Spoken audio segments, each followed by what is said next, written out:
Welcome to all of you. You might wonder why a busy pastor is giving a session on the Parish Bulletin. Well, it's very, very simple. Elizabeth Kessler, who's organizing the conference, called me and said, you know, your bulletin and your electronic newsletter have a good reputation. We'd like to consider inviting the person who prepares it to give a conference on that at the Parish Vitality Conference, give a talk. And I said, well, I'm that person. She said, okay, I'll call you back. She called back and said, would you like to speak? And I said I would. But in no way am I an authority, an expert. I don't have a degree in communications or in publishing, or never worked at the Catholic Times, never did any of those things. I'm just an enthusiastic amateur, and I'm here to share my experience with you that we've come to over the years. So, as I say, I'm not an expert in this field. I'm just going to share what we've done. The next question might be, well, okay, that's why you're here, but why is a busy pastor of a very large active parish working on the bulletin at all? You know, why? Usually it's the secretary or, you know, the assistant priest or somebody else.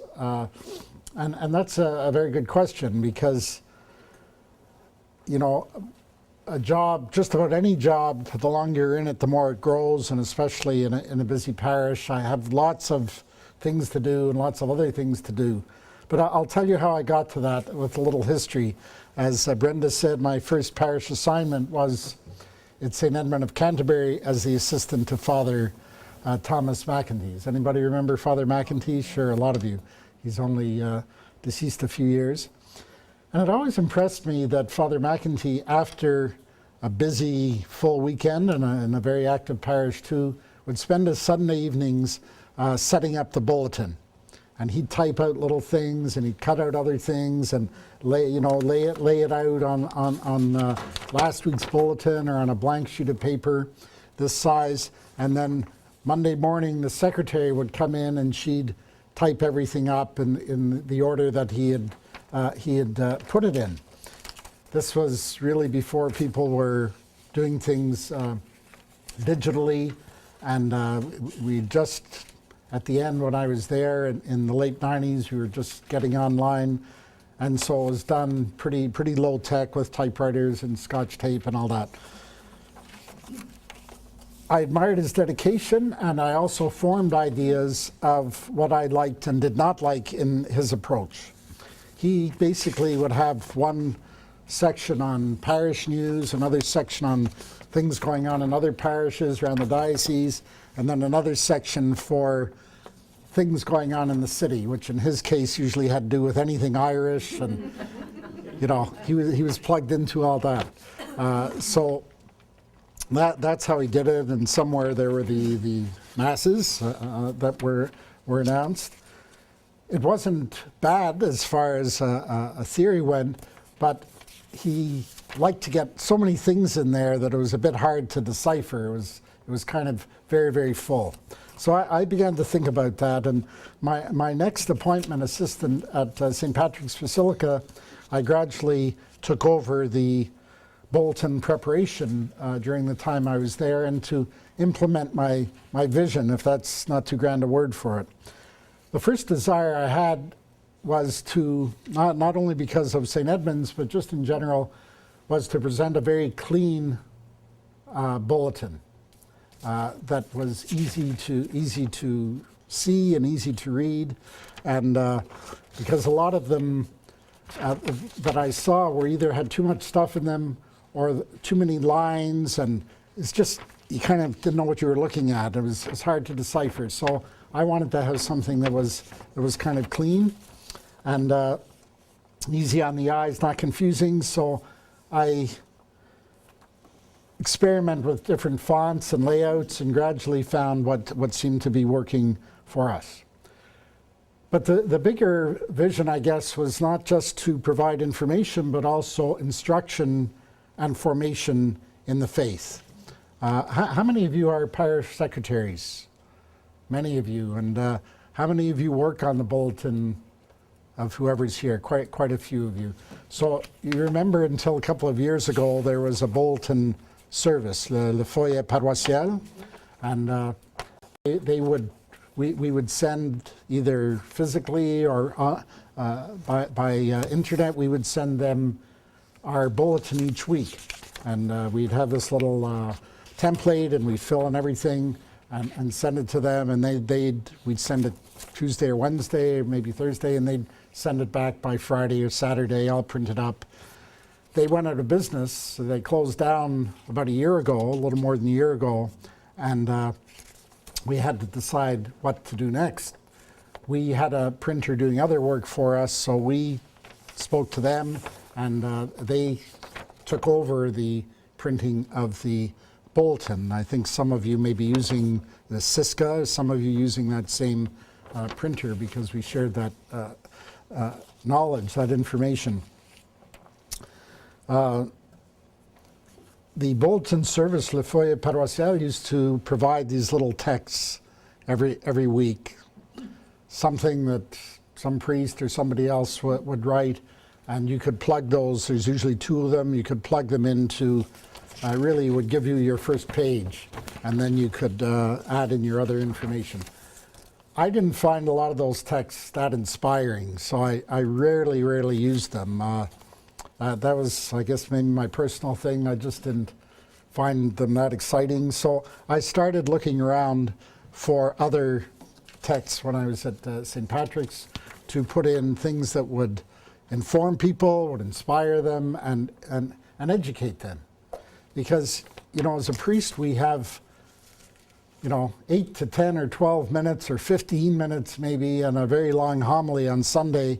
That's really our only chance to communicate to the parish at large, and to teach them, to educate them, to inspire them. We might have meetings and meet with them during the week and so on, but that's the moment. Father Mike, the Vitality man, was just speaking. If any of you were at the last talk here at 1:30, he was speaking about that. That's their focus in their parish, is the weekend, and especially the homily. That is the time when you've got those few minutes to get a message across, and try and engage them and make disciples of them. Well, those minutes are that's very few minutes. Not everybody is present at the Mass for one reason or another. Somebody coughs, and you miss the main point of the homily. And so I saw this as a tool to do what we could not do on Sunday: catechize, instruct, inform, edify, and so on.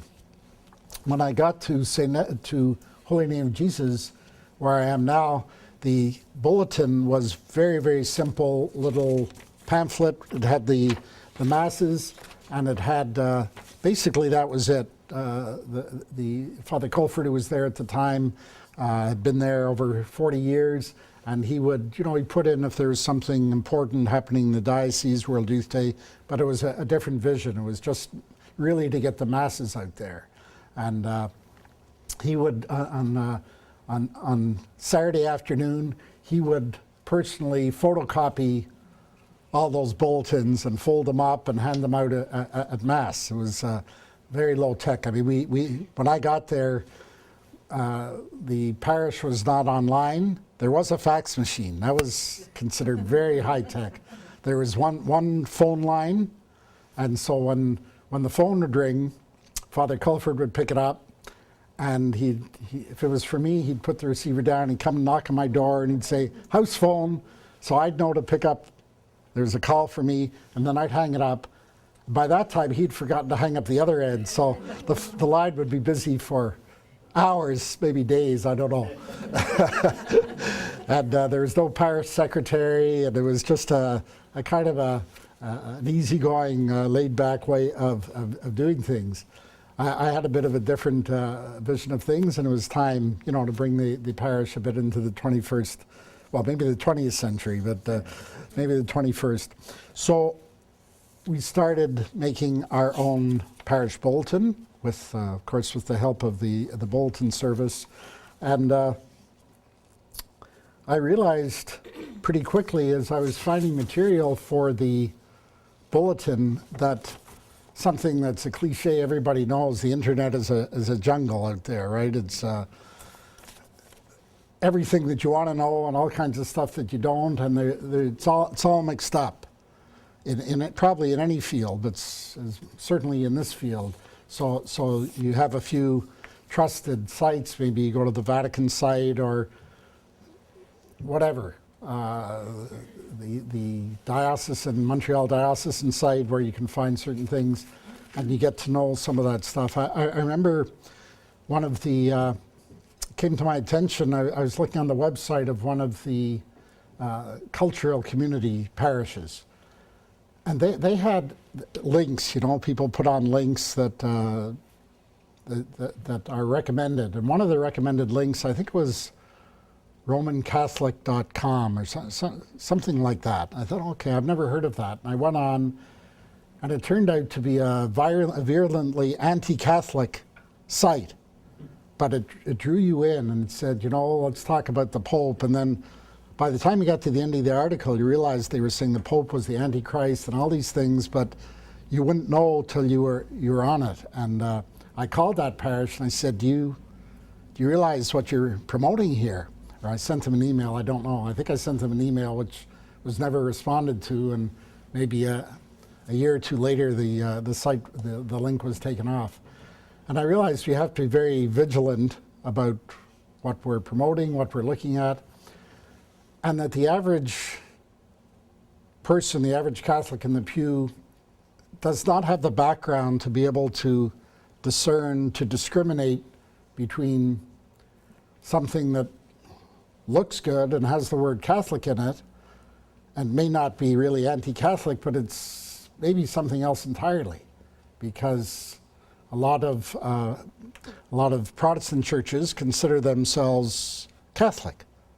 Worldwide, they're part of the Catholic Church, and they call us Roman Catholics to distinguish, but they're all Catholics. Well, that's fine, except when you might go on one of their sites, you're getting information and a point of view that is not ours, it's something else.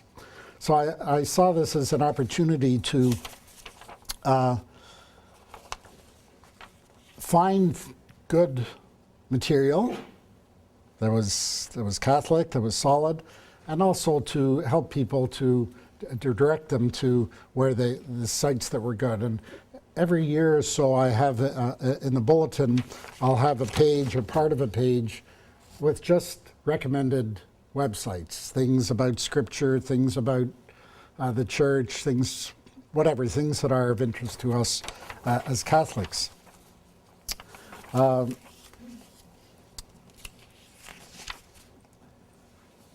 In checking out those sites, and you have to check them out frequently because, as you know, websites change. What is a good website the next year is pornography, or it's off entirely, it's gone. You have to keep up with what's there. And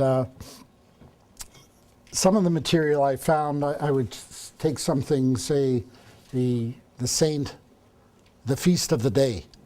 So if it's the dedication of Lateran Basilica recently, I put something in about what does that feast mean, what's the history of it, and so on, because people might get some of this information from Living in Christ if they subscribe to it, which not everybody does, and they might not. So it's a way of informing, understanding what we're doing. I'd look through the 7 days, the week ahead, and in the middle of the week there might be an important feast or a saint that's well known or not well known. It's an opportunity to find something on that saint. I don't do too much of the writing myself. I figure, this takes me plenty of time as it is, and to start writing articles and researching why reinvent the wheel when there's wonderful resources out there by people that I know are good.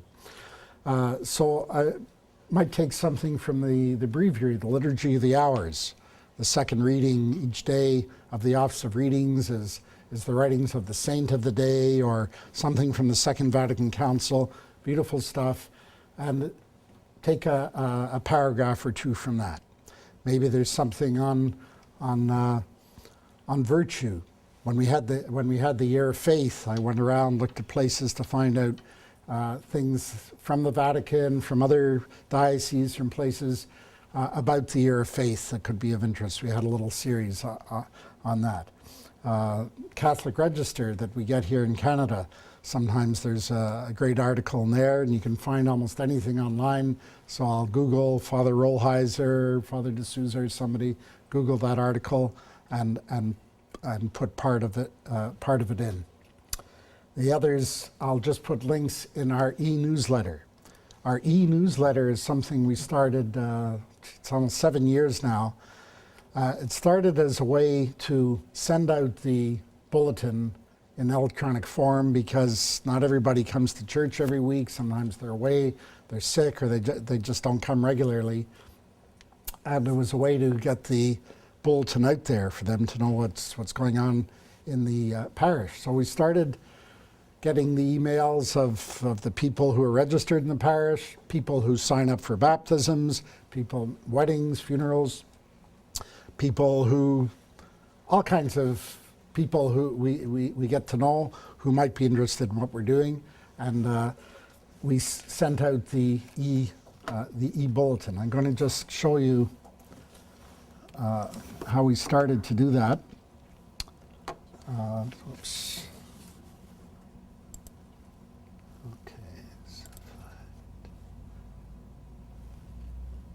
Okay, this was the first one we sent out in 2008, February 26th. Dear friends, beginning this week, we're sending our Parish Bulletin PDF format. This will allow everyone to view the bulletin the same way, identical to the printed version, where you can get Adobe to be able to see PDF. So that's how I started it, and just sending the bulletin that was attached as an attachment. Father Tom Dowd at the time preached our parish mission that year. That guy. Pardon? I said not that guy. Oh, I didn't know you were here. I'm glad I said everything nice, Bishop.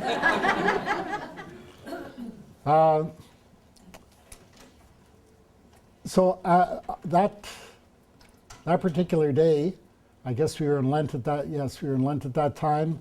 I found this beautiful reading from St. John Chrysostom of the 4th century. Might have been from the Office of Readings. I'm not sure. And a very, very simple graphic. Things that were going on around the diocese, our finance update, advertising the diocesan Wednesday letter that had already been going on, and the grapevine as well, encouraging people to sign up. Theology of the body, food for thought, little paragraph by Cardinal Newman, the Mass intentions, and to let the usual things in the bulletin, who had passed on, sanctuary lamp, and so on. And then our upcoming International Eucharistic Congress that year, and then we would include also the parish coordinates. At that time, Father Marco was with me, and Deacon Zankowski, and Seminarian Michael Leclerc, with all information. So that's how we started the e-bulletin. I'll just show you how it developed. We had a photograph of Seminarian Leclerc before his ordination. We started including a few photographs with time. Information on euthanasia, where to click on a letter, how to inform your MP, stuff like that you can't talk about at the announcements on Sunday morning. Start saying, well, this is how you write to your MP, and you can say something very general, but how do you get the specific information? And the bulletin is only so big. This was quite painless because all you have to do is click on while you're looking at it, click on it, and it would take you to wherever you are. I read somewhere something about parish vitality and about this kind of thing. It might have been at Steubenville. We went to a conference there. They said that the parish electronic bulletin or newsletter is not meant to be a parish scrapbook. So it's fine, yes, to show. We were at the Youth Summit in Ottawa, and you can show these things for people to know what's going on. It's a lot of fun, but it's not limited to just, well, this is what happened. These are all the activities we've been doing. It's more important to encourage people to the things that are coming up, things that are happening, and other things available around town and around the world.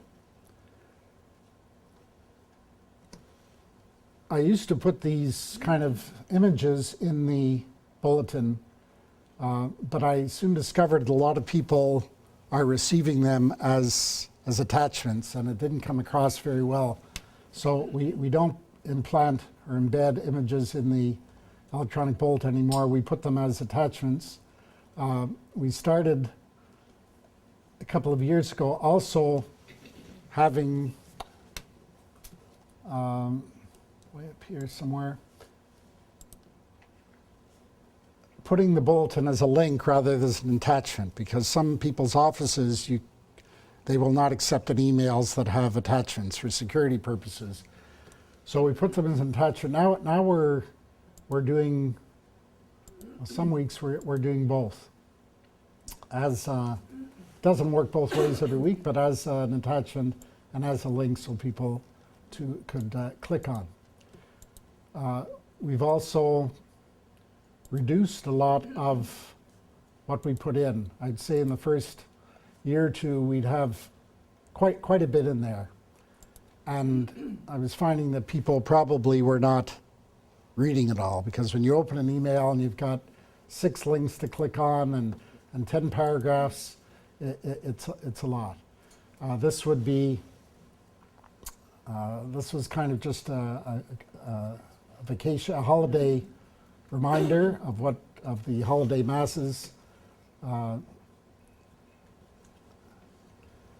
So I've tried to reduce the material that goes in, keep it pretty simple. Maybe a column. Father D'Souza, writing from the National Post, I don't know if you know, there's a priest who writes a weekly column in the National Post. And the name Father D'Souza with his picture and all that, and he writes great stuff. He was writing of what people mean when they say I'm spiritual but not religious. Anne Rice, the famous writer, she famously came back to the church, and just as famously a couple of years later said goodbye. She didn't agree with the approach on gays, different things.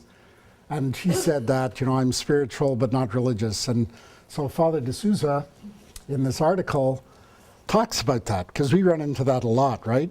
People who say they're not religious, they don't come to church, they pray at home, or they're spiritual people, but they don't adhere to organized religion. And he helps to explain what that means. That's a subject for a homily, but it's also something that I feel is informative to people. We kind of connected with Salt and Light, because I think that's one of the great treasures of our Canadian church, is the Salt and Light television network. Do any of you get that channel? Just a couple. Well, it's in Videotron 242, and it's well worthwhile. They have great stuff. coverage of the synod, for instance, recently, of papal masses. They have interviews with all kinds of people, such as Bishop Thomas Dowd, and that guy. So I've been putting this in every week, highlights of the upcoming shows, because television is kind of a wasteland, isn't it? You know, you can have 300 channels and still be clicking. There's nothing that you worth watching, and a lot of the stuff, you know, you shouldn't be watching, don't want to watch. So, encouraging people to see this, something about Mother Teresa, spiritual journey of Cardinal Van Tuan, and so on, about the Holy Land. Again, I had to, after a while, take out these beautiful images because they were just appearing as long line of attachments at the top. We couldn't figure out another way to do it. Maybe Bishop Tom knows. But and now Salt and Light does not present. They used to send an email with upcoming shows a week or two ahead. Now they don't, because things change at the last minute, and so I just now put something saying click here for the current program. Occasionally we'll put something also from Salt and Light, from EWTN, which is the American Catholic Eternal Word Television Network, coming from the States, and I have great stuff too. In Focus Guide to the Internet. Okay, this is from our Sunday Visitor, Catholic Guide to the Internet. With all kinds of, where do you find the Catholic Encyclopedia? Providing great sites, Bible, Courage, all stuff. You might not like every single site, but there's, you know, that these are basically Catholic sites, and you can find all kind of information on there. dads.org, great site, information for fathers from a Catholic point of view, papal encyclicals, greeting cards. This kind of information we try and get out.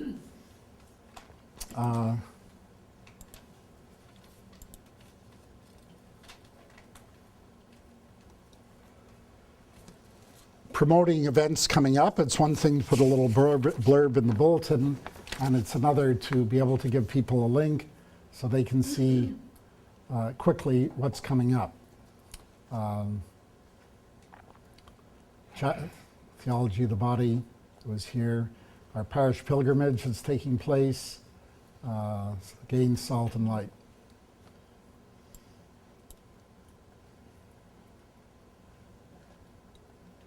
Some of these websites, these URL, I don't know what that stands for, Bishop, but Uniform Resource Locator. thank you. That's this this little thing here that you click on are sometimes 2-3 lines long. So there's a website. There's probably others, but this is one that is called tinyurl.com. I'll just show you how it works. Whoops.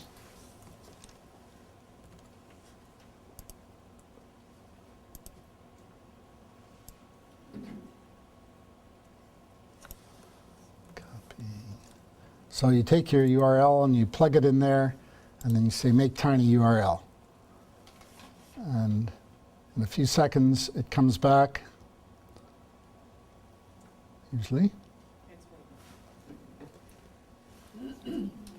So it took the URL that was 118 characters and it reduced it to these 16 characters. So you can just put that in your link, or especially in the printed bulletin, so you don't have, if you want to put a link of something, you don't have to put these lines and lines. I mean, who can ever type that out anyway? You know, these URLs are so complicated with all these symbols and codes and things like that. So this makes a very easy URL. So I tend to use that fairly regularly. Pardon? Do you know how long that URL will last for? Like if you created it as Yeah, it seems to last for a long time. I don't know how many years they last, but I've gone back to old ones and it's still there because you know, As long as the link is good, it will remain. it will remain. I mean, 26 characters can make probably billions of combinations, right? So they have no reason to undo it. And they, as you see, making over 1 billion long URL, serving billions of redirects per month. They've done over 1 billion of these. It's very, very popular. It's a great little thing. Some people, when they see those words, they don't know what it means. They think maybe it's some kind of spam or something, a tiny URL, but it seems to work pretty successfully.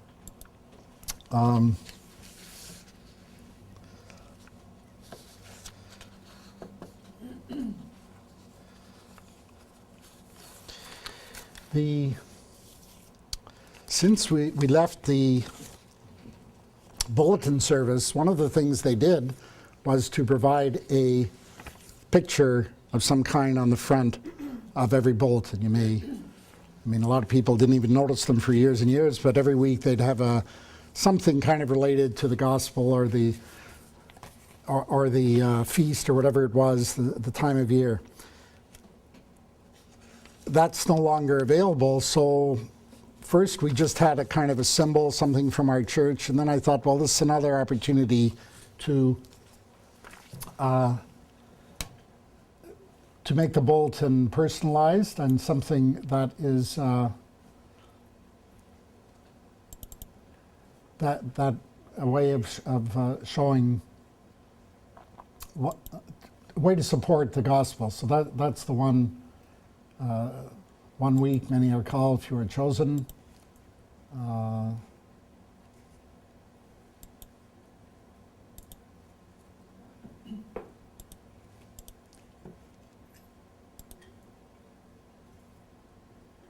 Anyway, I just look around on the internet for those things, and sometimes, like last week, the dedication letter in Basilica, I found the opening prayer, the collect. So I just put that in. Sometimes I'll use a picture by itself that has words on it, and sometimes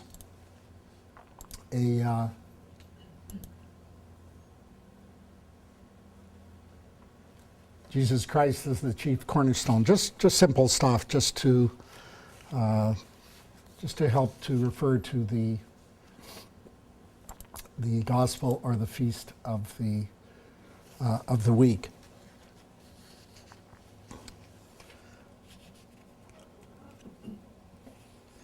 Some of the other things that we've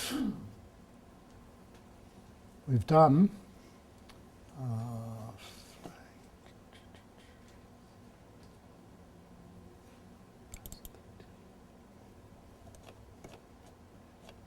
Okay, St. Francis of Assisi, so a little bit of the history of him, prayer,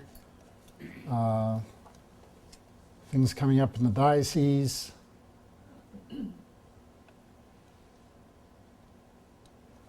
Pilgrimages, parish book table now open. We've had a kind of a non-profit parish book table in our parish for many years. And we put it out after Mass. We have volunteers manning it, and we've got quite a few good books. People tend to go for the rosaries, for certain kind of devotional stuff, and I see it also as a means of evangelizing, a means of encouraging our people to grow in their faith. I choose practically all the books myself. Sorry.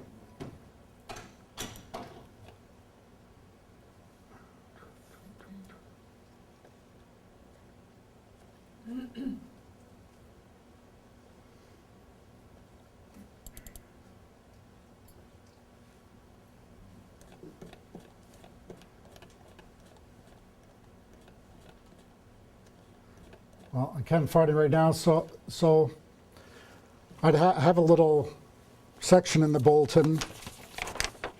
Okay, here it is on this one. What's new on the parish book table? So I highlight one of the books that we've recently bought. This is a book by by Scott Hahn, and our book that we have on the table. And I take just from Amazon usually, or the publisher, I grab a little description of it and put it in there. Again, I reduce it as necessary. I'll put the little image of the book there. And that's made a big, big difference, because people don't go and stare at the table now. They go, and this book is sitting upright on the book table, and it allows them to make a start and to break into what is on the book table. On certain Sundays, like if the Pope writes a new encyclical, I'll try and find. You're not going to. I'll put the link maybe to the Pope Francis, the Gospel of the Joy of the Gospel. I'll put a link to it, but you can't. How much can you put in here? But you can find sometimes a summary in just a half a page or a page with the main points, just to get people, because 99% of people are not going to read that encyclical, even if we have some copies available. But they will read a couple of paragraphs and get a sense of what it's about. Those kind of things, other documents that come from Rome or from the diocese here, just to give them a sense of what's going on in the larger church. We have Communications Sunday, right? On Trinity Sunday every year is International Communications Sunday. So on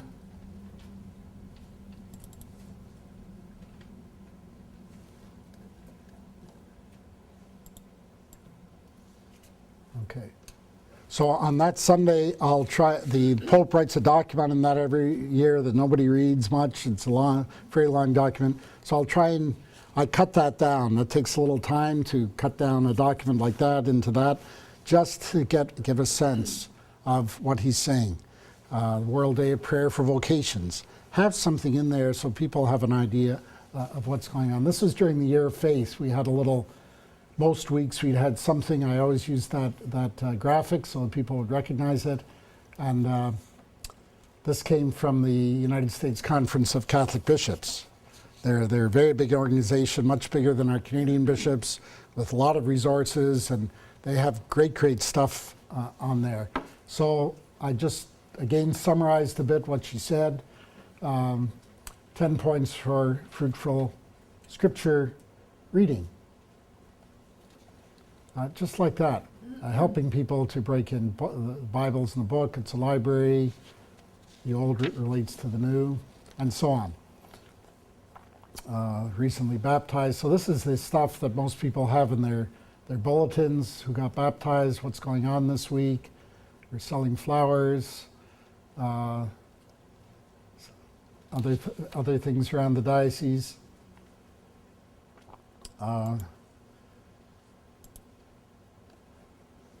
Divine Mercy Sunday. So I'll find, usually on the internet by doing a search or something I've heard of. This was by an American bishop. I found something that he wrote. Just to explain a little, what is Divine Mercy Sunday, how to say the Chaplet of Rosary, the Chaplet of Mercy.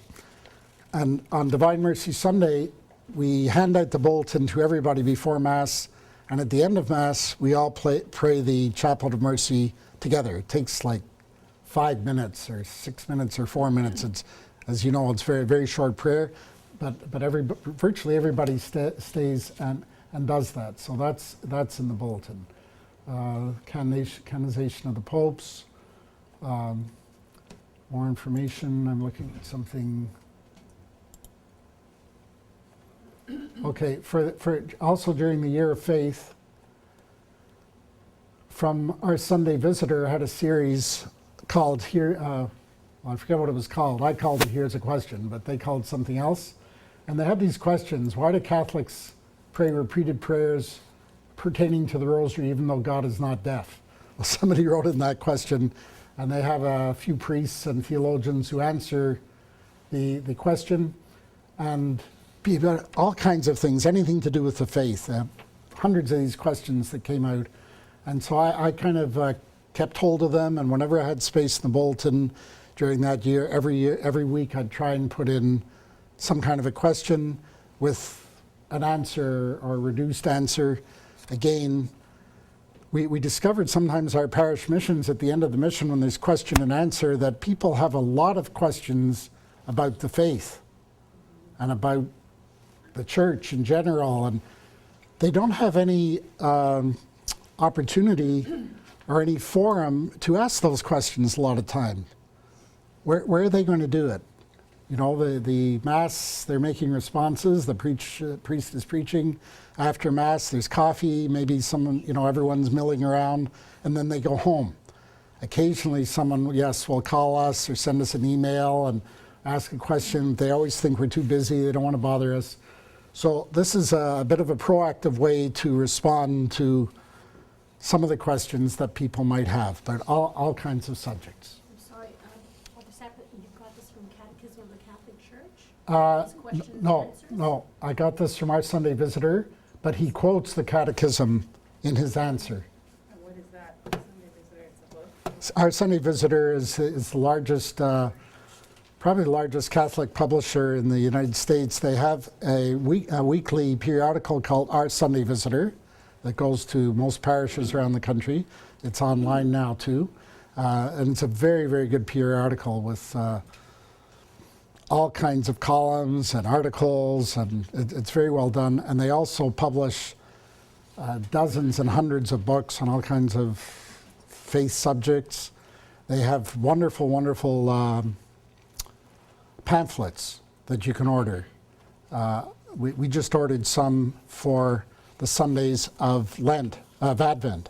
They've started for Lent too. They send you packets of 4 inserts for the 4 Sundays of Lent. You insert it into the bulletin, and it's very colorful and well done. And it explains what kind of what is Lent. Just show you one. Whoops. Okay.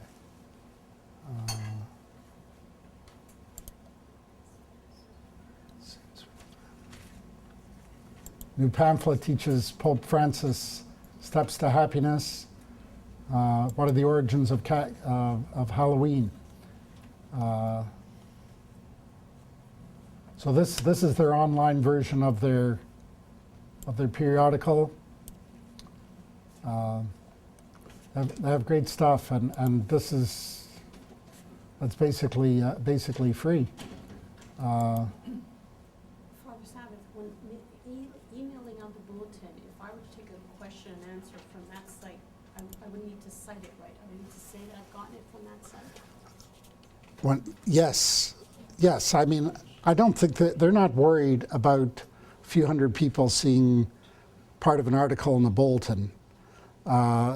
They're more, somebody said about the, Bishop Tom said last night, I can't remember who he's referring to, but he said if you're not making money off it, it's not a problem. Or maybe Father Mike was saying about using other people's homilies and things like that. So I don't think they're too worried. I try and cite, I just put Father Regis Martin. I didn't put the Our Sunday Visitor each time, but usually when I take something from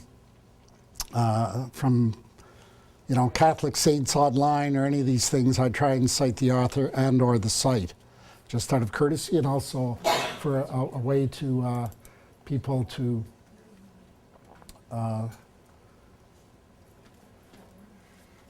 for people to find out, and they can go on those sites themselves.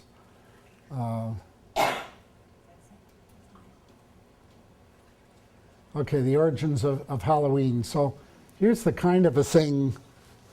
I don't think I used this one because it was quite long. Sometimes they're a little academic, but this was something I would grab this URL and put it in the e-bulletin maybe.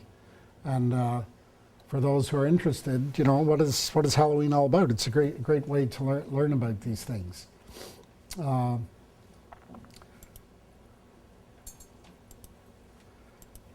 So on the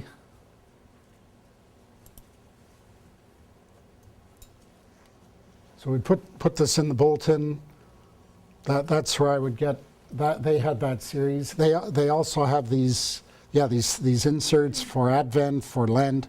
Great stuff. Simple, colorful, and give a little meditation. People really love it, and a little explanation of the symbols involved, the history, and what people are saying.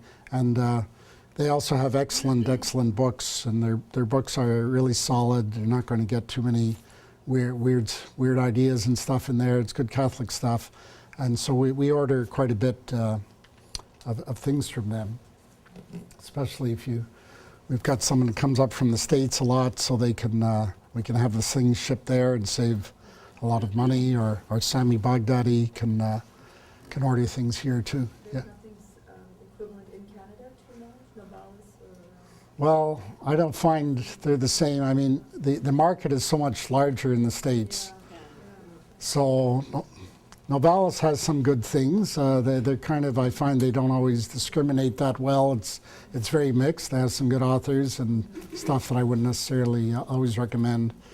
But these big American companies just have a lot to offer. Our Sunday Visitor is certainly one of the best. Subscribe to the site? Sorry. Pardon? You have to subscribe to the site? Or No. is it, No, we don't get their periodicals or anything. We're a customer of theirs, and so we order different things.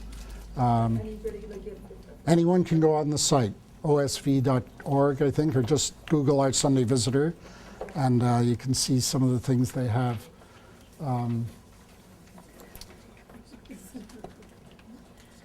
So the blessing, the Feast of Presentation. So here's an article I found from Magnificat. Are you familiar with Magnificat? Little missalette. It's also American. Unfortunately, the translations of the scriptures are a bit different, but they have some great articles. So this came out of part of an article there, and often again you can find a few words and Google a few words, so you don't have to type out the whole thing, because practically everything is out there somewhere on the internet that somebody else has used in their bulletin or something. So I what does divine providence mean? A little bit about Feast of Presentation, blessing of throats. Where does that come from? Can I ask a question? Yeah. You had said before that you used to send a PDF as an attachment to Yes. the emails, but then now Well, then you've got a link to go to it online? we went to the link, and now we're trying to do both, because some people prefer the PDF and some people prefer the link. But how do you do the link? I mean, if you've got a bulletin, you've got, well, Yeah. Well, you How copy do you the do it? link into your browser. No, but where? How do you make? Where's the link? where's Yeah. it lodged? Well, our IT volunteer, our IT guy, set that up for us. So I send the bulletin to the secretary, and she sends it in PDF. She makes it. It turns into a PDF. Well, you know how to do that. It's very easy. To the printer, and he sends it. He sets it up and sends it back for approval, because he's got the bulletin cover, he's got the ads and all those things to put in, and then she makes the link and sends it back, and I put it in the e-newsletter. So you're welcome to call her and find out. Anybody know how Bishop Tom would certainly know, but Most parishes have a website. yeah, they Yeah. put it on their website. Ideally, you have dynamic pages and static pages. Static pages stay static, but being able to ask your developer to create a template so that you can load in a PDF form and then give it a URL, so because each page has a URL on your website, and then you can start archiving things. And it's just about getting the template made, and then it's just a matter of downloading or uploading it. Okay, And there so are the also- link goes to the parish website. Correct, If so you had a ideally you website. want it in the website at the same time that you're sending it. And in fact, that's what you're sending it, you're sending it to the parish website. so that's our parish website. There's another session on websites, and that's not our specialty, but we have, just for information, we have our bulletins there. we have a little site a little page that we started for prayer intentions. So people write their prayer intentions there because people have a desire to express these things, and people can go on and pray for them.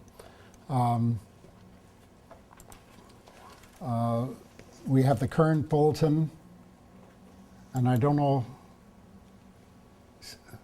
anyway, I don't know if that's where the thing is. We've got, this was free, we got a free link to Salt and Light Television. So you can click there and watch programs online, live. You can also go to their site, but this was an easy way. We just started this to raise money for our roof, and so that people can donate online. We've still got a long way to go. And the person who does this, our secretary at the moment, puts some of the attachments from the e-newsletter on our website. So Parish Vitality Conference, the new app of the Montreal Diocese, stuff like that goes on. Our website is very, very basic, very simple. Somebody sent me this great skit. I put it also in our e-newsletter. It's very funny, and anyway. A solitary hunter. Won't be able to watch it now, but The gas mowers howl and scent mark its territory.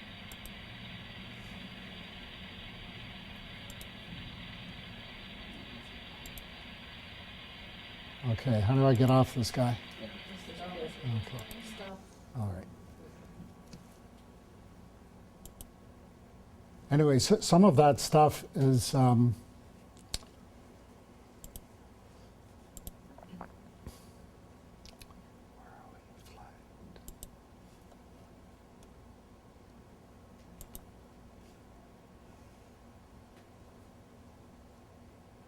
really has an impact on people. It's helping them with their spiritual life, different kinds of videos.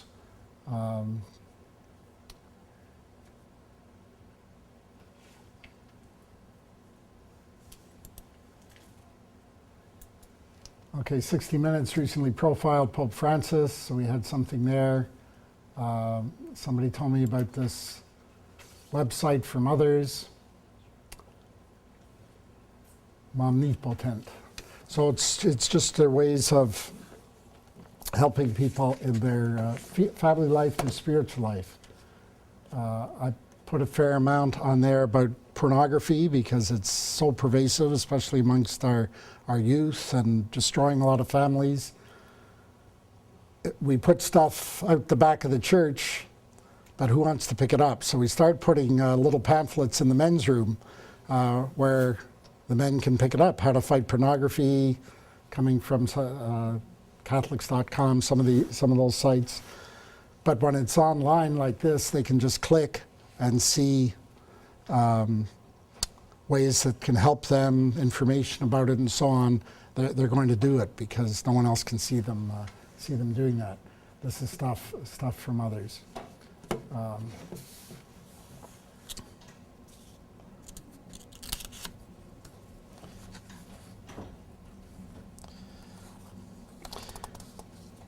We do, again, have to, before going to sites or checking them out,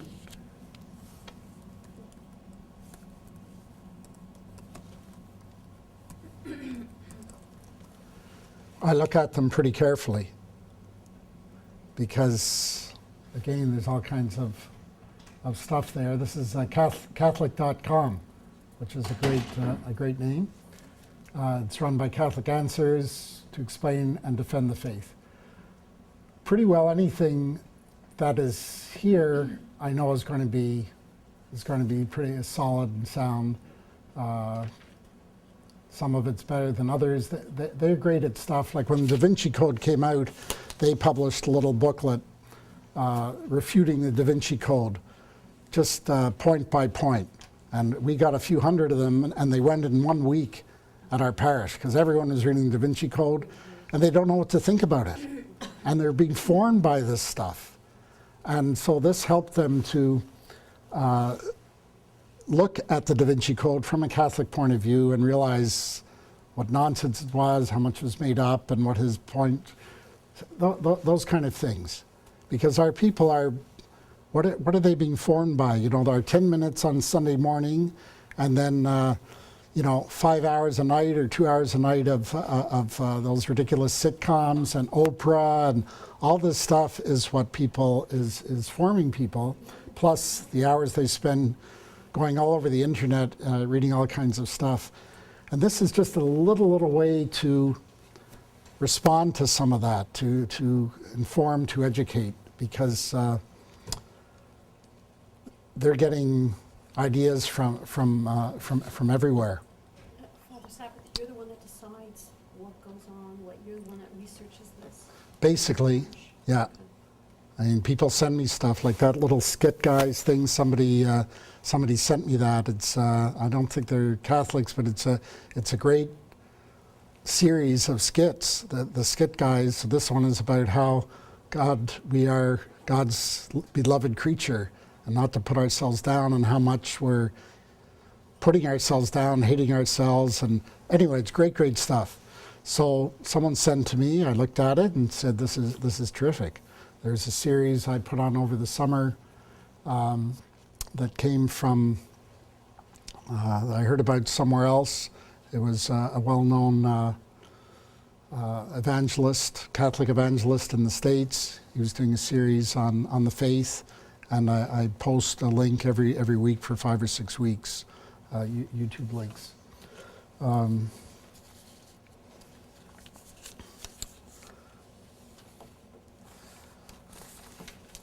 One of the other things we do with the electronic bulletin is if there's, it goes out usually Monday or Tuesday, depending on the week. With the bulletin, I mean, there's Sunday, people get the bulletin, and then so Monday we send out the electronic bulletin with the digital bulletin on the electronic newsletter, so that people who are not there on Sunday can read it.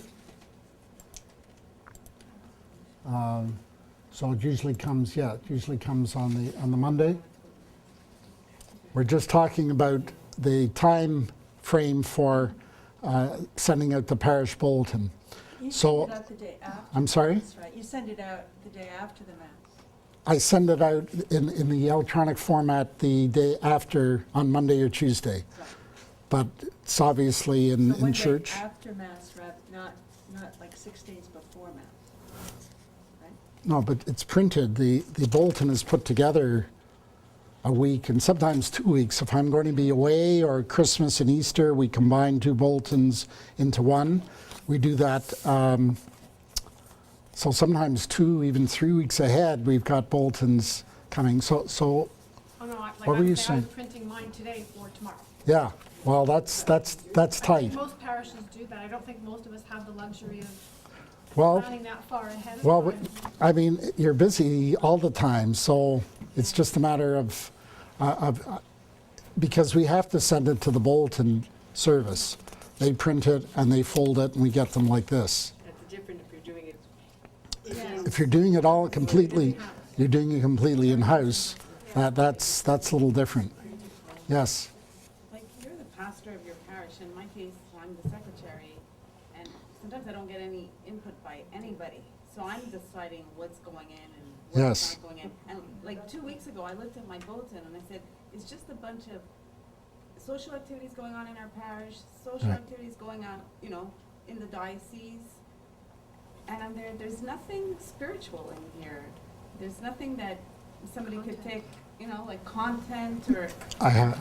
Your question is, or your comment is that there's mostly just informative things in the bulletin because you don't get input otherwise. And that's what led me to want to spend hours every week that I don't really have to do this, because people do read some of it at least every week. Many people do. Sometimes the articles are a bit long. I try not to have them too long, but people do read them, and I think it's important. And stuff, Yeah, there's stuff coming in from all over the city to put in. I try and do as much as I can to put Yeah, I think too, notices. like we're a West Island church, I'm not gonna put something that's going on in the East End, our parishioners won't go there. A bazaar or something that doesn't make sense. Doesn't Yes, make sense, but then But- I find the spiritual act, you know, like you said, to inform, you know, like. well, I guess it's a philosophy of the thing, and I don't think other pastors are opposed to it. They may have just never thought of it. You know, the secretary, she does that, gets information out, and it's important in itself. So I guess, yes, One thing I find very useful is the ordo. the order was useful to know. I found little explanations on saints, on feast days. Sure. And I type it in, and often my priest okays it. So The I found that really useful. the ordo is the book that has all the liturgies, the masses, and so on. And yes, there's sometimes things in there wherever you can find it. Yes, Elizabeth. I think it's a good reference point that if your bulletin is all informative with zero spiritual teaching. Not all the time. No, but you have a really good point now to go back to the parish council, go back to the priest and say, this is what I'm bringing back from the conference, is that, do you realize you only have 10 minutes from the pulpit as far as faith education for the week, for the parishioners? The bulletin is an excellent way of adding more faith education. How, Father, can we do this? I'm willing to put extra time to arrange it in the bulletin. Can we look at e-versions? I mean, I think it's a great point that you made. We have an hour of mass. It's only 10 minutes. How else are we feeding everybody? So it's from today, it's to go back and say, hello, Father, we need to talk.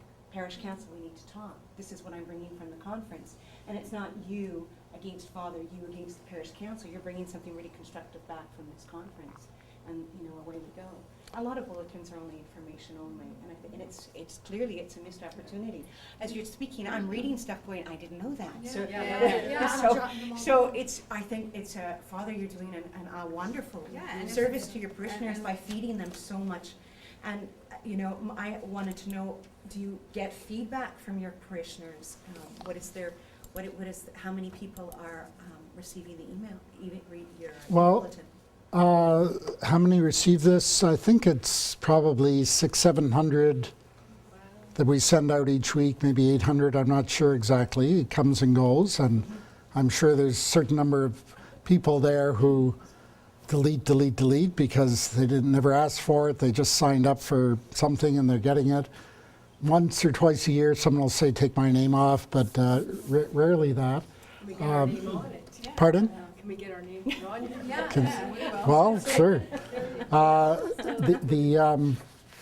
was starting to say, so somebody, a prominent parishioner dies during the week, we send out a special one to say that there's a funeral on Friday and the visitation and so on. It's an amazing way to inform large number of people about things like that. When we're having, we find out there's going to be a road closure on Sunday during Mass. We'll send that out. Not a lot of these special ones, but a few times a year to say, be aware, there's a walkathon or something, you'll have trouble getting into the church. Yes? Just a note for you. About 3 months ago, the laws in Canada changed. Yes. And now all people must opt in. No. No. Bishop Tom researched this idea of the new law. I'm just repeating it a bit. The new law that came in, that anything that's sent out, any kind of mailings, people have to consciously say, I want to continue to receive this, or else you have to take them off, because I don't know why, but that's what they did. Bishop Tom researched it extensively, and if there's they're not interested in parishes sending out this kind of stuff. It's for commercial purpose. And even if we tell them we're having an auction or we're fundraiser or something that costs money, that's not a problem. And in fact, a lot of organizations are sending these opt-in things where they don't have to. It's intended for businesses, really. Nonprofits are exempt, apparently. Yes, John?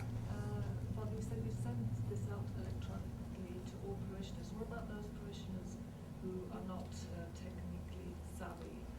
Well, not have emails, which covers a lot of the older yeah. parishioners who would probably be very interested in the funeral that you were arranging for the Friday for that prominent parishioner. John is saying, how about those, especially maybe some of the older parishioners who are not online or low tech?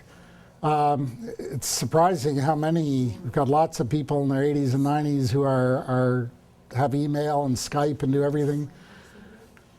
How do we reach the people to tell them about the funeral? Well, we'll announce it in the weekday masses, maybe. It should be in the Gazette, maybe. I mean, it's not perfect, but it's better than it was before we could reach large numbers. And people talk to each other, word of mouth. At least we're reaching some of them that we didn't reach before. Is there another? Yes. I make the bulletin also for our parish. Now, when that printer closed, of course, we have to solicit for advertising. Yes. To subsidize the publication of the weekly bulletin. Yes. Now, just for my information, could you tell me how much you charge for the ads? Well, when the bulletin service closed, she's saying that they had to solicit their own ads. Because we're in Laval, we've been doing that all along, so it wasn't a big transition.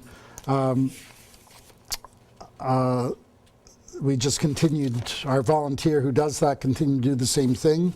We've lost a few for various reasons. I think it's, the small one is 200 and the large one is 400 a year. A year. Yeah, and it hasn't changed for years and years and years. We also put this little QR code, I guess you're familiar with that. Somebody holds up their phone with a proper app to that, takes them right to our website. Any other questions or comments? I keep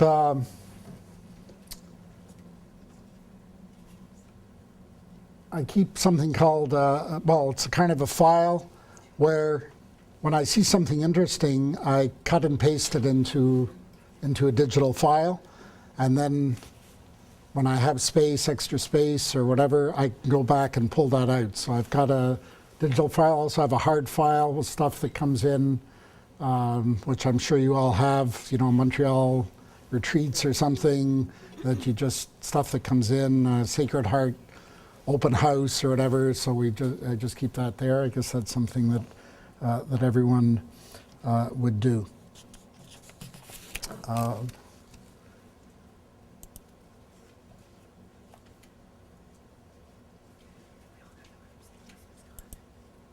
Anyway, here's, I've used a tiny URL, great article, everything you need to know about the Vatican Synod on the family. I think that was our Sunday visitor.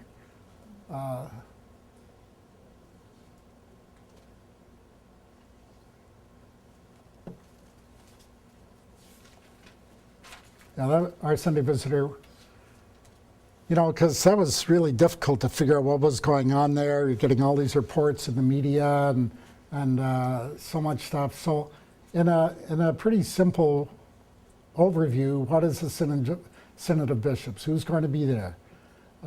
This kind of thing that our Sunday visitor does very well. Pope Francis and the Synod. I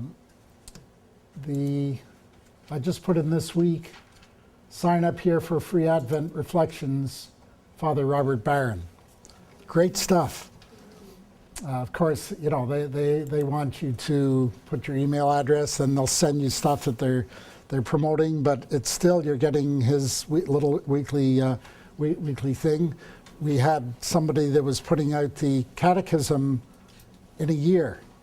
So each day you'd get a couple of paragraphs from the catechism, and before you know it, you've read the catechism in a year. Scripture passages sent to you every day. Great stuff. Sometimes you're getting all this stuff every day, but somebody had their hand up.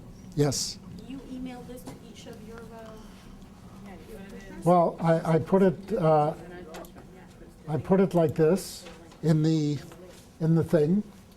okay. I promote it because it's free. It's Father Robert Barron's great, and then here's this. If you missed this video, you know, through God, seeing ourselves and others through God's eyes, the skit guys. What's on Salt and Light this week?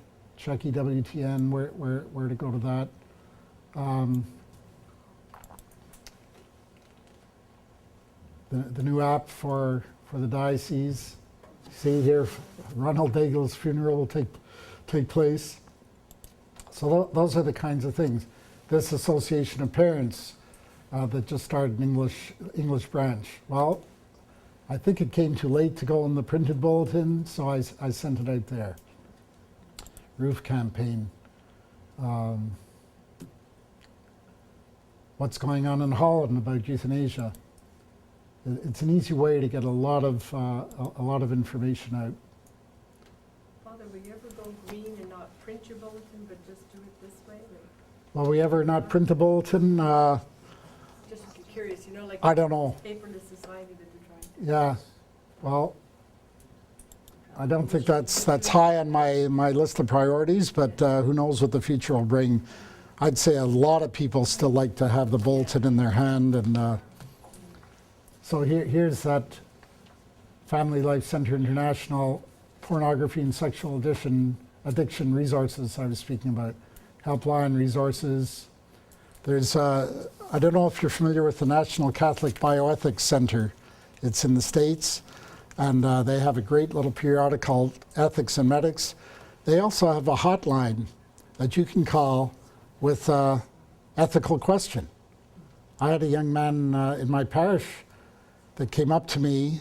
I knew his mother was in the hospital, and they said, well, now they want to pull the plug, and she's got this condition and that and this and that, and I don't know what to do. And I said, well, I'm not sure either.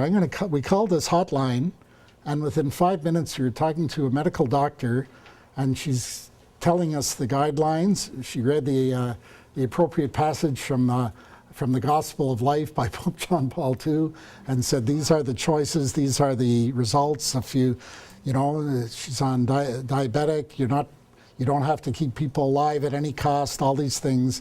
And so I put that on once a year or so for people to keep note of that, because you can read the book on end-of-life issues, but when you're in the hospital with your loved one, it's always a unique story, and you don't know what to do, and you don't know, the doctors are pushing you, right, always to pull the plug, let them die, and all this, and so these are the kind of resources. Yes, sir. Obviously, this is excellent stuff, because you're taking what is relevant, you're customizing it, and you're making all of us that read this very informational and inspirational as well. The bigger question is, how much time does this take you? Because I'm just looking at what you're going through, and my mind is like, wow. This must take you time, right? But I just want to get a sense of, how much time do you spend trying to get all this information week after week? Yeah, after a while, I know where to go pretty quickly, and if I Google an issue like or a feast day, the dedication of that Lateran Basilica that was the other week, stuff. You get all these hits that come up, but all these sites that come up, and after a while, I know pretty quick what this is, and so it depends on the week. I probably spend a good half a day on the bulletin and on the electronic bulletin. Sometimes more, sometimes less. Because I also, on the bulletin, I don't reinvent the wheel every year. I'll go back and, it said the week of salvation, about Holy Week. In one short paragraph, it has great things about what is Palm Sunday, what is the meaning of all these things, very short and clear. I'll use that year after year because it's the best thing I can find. So suddenly I've got, in 1 minute, I might have half or the whole page, and then I just have to fill in the rest. Other times, if something new's coming along, it will take more time, and Pope John Paul II died, put together something special, and it's been at least a half a day, and I think it's time well spent. I don't know. Yes? Yeah, I don't know if it's possible, or likely even, but what about the homily, having the homily as a link on the site that you link to in the okay, linking my homily. Well, I don't record it, and I know some priests do that. I just not really that comfortable in putting my homily out there. Could be done. A lot of priests do that. It's just not my thing. That's all. Yes. All very good suggestions. However, our parish is trilingual. Yes. So this is easier to do when you're just. Of course. So having sites and like this, you'd have to look for them in French. You'd have to look them in Spanish, and so. Trilingual parish. Yeah. But you do have a parish bulletin. Yeah, and we do it bilingual. You do bilingually. Well, I guess something's better than nothing if it's not perfect. You know, I don't know, I guess whatever you do is better than doing nothing. So if occasionally you can one week put an English article, next week Spanish, well, whatever. I can tell you. As you see a lot of these, where was Father Barron, you know, practically everything that comes from the States now is English and Spanish because that's their reality. Exactly. So it's very easy to find a lot of stuff. The American bishops, many of their resources are in both languages. Yeah. Pardon? A lot of Father Barron's material is in Spanish. Yes, a lot of Father Barron materials in Spanish because there's such a huge number of Hispanic American Catholics now. Any other comments or questions? Yes, sir. What is the name of your website? Can you look it up or whatever? What is the title? I'll have to check. I don't remember. Our website is Holy Name of Jesus, holynameofjesus.ca.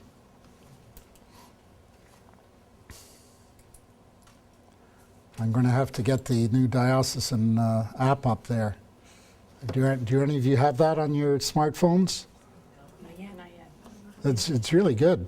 If you enable the location service wherever you are, you just hit churches and it tells you the nearest church, and it can also give you directions how to get there and what time the masses are. It's beautifully designed. Eh?